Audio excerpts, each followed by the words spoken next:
Today I'll be going through and showing you with step-by-step instructions on how to install and change the ink cartridges in the Canon MX922. Let's get started.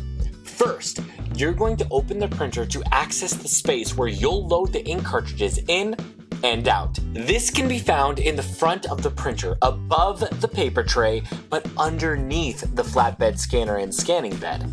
If you are installing the ink cartridges on a brand new printer, be sure to remove the placeholder plastic tabs before you try to install the ink cartridges. If you are replacing empty ink cartridges, be sure to remove the old cartridges before starting.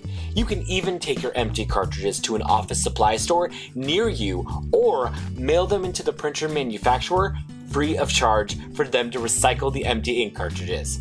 Now that we're where we need to be, we're going to take the ink out of the packaging. Then, align the ink cartridge so it will fit into the slot.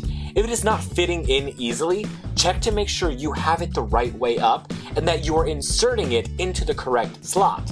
Simple as pie. Now, you've installed one ink cartridge. Now, you'll need to install all the other colors, the same way you just installed the last one. If turned on, the printer should automatically start recognizing the cartridges being in place and process them to begin the printing process. These instructions can also work for the Canon MX920 and MX722. All done. Now, you're ready to print.